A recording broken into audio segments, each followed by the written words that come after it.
Hi friends, ಎಲ್ರಿಗೂ ನಮಸ್ಕಾರ. ಈ ದಿನ ನಿಮ್ಮ ಮುಂದೆ ನಾನು ಒಂದು ವಿಷಯವನ್ನು ಹೇಳಲು ನಿಮ್ಮ ಮುಂದೆ ಬಂದಿದ್ದೀನಿ. ಏನಂದರೆ 2017ರಲ್ಲಿ ನಾನು ಮಾಧ್ಯಮ ಕ್ಷೇತ್ರಕ್ಕೆ ಕಾಲಿಟ್ಟೆ. ಮುಳುಬಾಗಲ್ ನ್ಯೂಸ್ ಎಂಬ ಒಂದು ಸಂಸ್ಥೆಯನ್ನು, ಒಂದು ಆನ್ಲೈನ್ ಚಾನಲನ್ನು ನಾನು ಪ್ರಾರಂಭ ಮಾಡಿದೆ. ಆ ಸಂದರ್ಭದಲ್ಲಿ ಜಿಲ್ಲೆಯಲ್ಲೇ ಯಾವುದೋ ಒಂದು ಆನ್ಲೈನ್ ಚಾನಲ್, ಈ ಸಾಮಾಜಿಕ ಜಾಲತಾಣ ಯೂಟ್ಯೂಬಲ್ಲಿ ಯಾವುದೋ ಒಂದು ಸುದ್ದಿವಾಹಿನಿ ಇರಲಿಲ್ಲ. ಆ ಸಂದರ್ಭದಲ್ಲಿ ನಾನು ಪ್ರಾರಂಭ ಮಾಡಿದೆ. ಅಲ್ಲಿಂದ ಇಲ್ಲಿವರೆಗೂ ನಾನು ಯಶಸ್ಸನ್ನು ಕಾಣುತ್ತಾ ಬಂದಿದ್ದೀನಿ. ನನ್ನ ಜೊತೆ ನನ್ನ ತಂಡ ನನಗೆ ಸಾಥ್ ನೀಡುತ್ತಾ, ನನ್ನ ಜೊತೆ ಯಶಸ್ವಿಯಾಗಿ ಕೆಲಸ ನಿರ್ವಹಿಸ್ತಾ ಬಂದಿದೆ.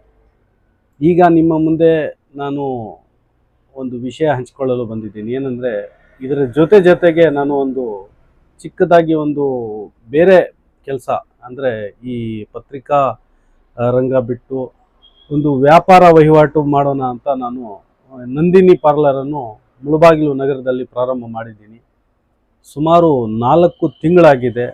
ಯಶಸ್ವಿಯಾಗಿ ವ್ಯಾಪಾರವನ್ನು ಮಾಡ್ತಾಯಿದ್ದೀವಿ, ಜನಸೇವೆಯನ್ನು ಮಾಡ್ಕೊಂಡು ಬರ್ತಾಯಿದ್ದೀವಿ.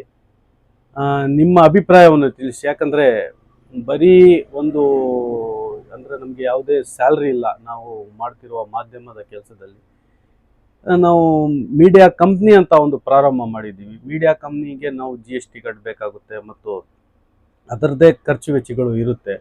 ಅದಕ್ಕೆ ಅಡ್ವರ್ಟೈಸ್ಮೆಂಟಲ್ಲಿ ಏನು ನಮಗೆ ಲಾಭ ಬರುತ್ತೆ ಅದರಿಂದ ನಾವು ನಿರ್ವಹಣೆ ಮಾಡ್ಕೊಂಡು ಇಷ್ಟು ವರ್ಷ ಹೋಗ್ತಾಯಿದ್ದೀವಿ.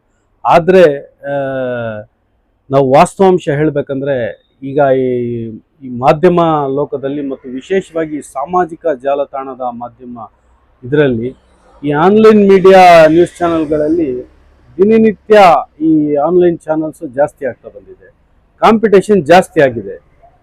ಎಲ್ರಿಗೂ ಗೊತ್ತಿರೋ ವಿಚಾರ, ಎಲ್ಲರೂ ನೋಡ್ತಾ ಇದ್ದೀರಾ. ಅದರಲ್ಲಿ ನಾನು ಅದರ ಜೊತೆಗೆ ಒಂದು ಬೇರೆ ಕೆಲಸ ಏನಾದರೂ ಮಾಡೋಣ ಅಂತ ಆ ಪ್ರಯತ್ನದಲ್ಲಿ ಈ ನಂದಿನಿ ಪಾರ್ಲರ್ ಎಂಬ ಒಂದು ಉದ್ದಿಮೆಯನ್ನು ಪ್ರಾರಂಭ ಮಾಡಿದ್ದೀನಿ. ನಂದಿನಿ ಹಾಲು ಮತ್ತು ಹಾಲಿನ ಉತ್ಪನ್ನಗಳ ಒಂದು ನಂದಿನಿ ಪಾರ್ಲರನ್ನು ಮುಳಬಾಗಿಲು ನಗರದ ಈ ಸೋಮೇಶ್ವರ ಕೆರೆ ಏನಿದೆ ಅಲ್ಲಿ ನಾನು ಪ್ರಾರಂಭ ಮಾಡಿದ್ದೀನಿ. ಯಶಸ್ವಿಯಾಗಿ ನಡೀತಾ ಇದೆ. ನಿಮ್ಮೆಲ್ಲರ ಆಶೀರ್ವಾದದಿಂದ ಮತ್ತು ನಿಮ್ಮ ಶುಭ ಹಾರೈಕೆಗಳಿಂದ ಈ ಪಾರ್ಲರನ್ನು ನಡೆಸ್ತಾ ಇದ್ದೀನಿ. ಅದರ ಜೊತೆಗೆ ಕೂಡ ನಾನು ಮಾಧ್ಯಮದಲ್ಲಿ ನಿರಂತರವಾಗಿ ಸಕ್ರಿಯವಾಗಿ ನಾನು, ನಮ್ಮ ರಿಪೋರ್ಟರ್ಸ್ ಇದ್ದಾರೆ, ನಾನಿದ್ದೀನಿ, ಎಲ್ಲ ನ್ಯೂಸ್ ನಿಮ್ಮ ಅಪ್ಡೇಟ್ಸ್ ಕೊಡೋಣ ಅಂತ ನಾನು ಪ್ರಯತ್ನ ಮಾಡ್ತಾಯಿದ್ದೀನಿ.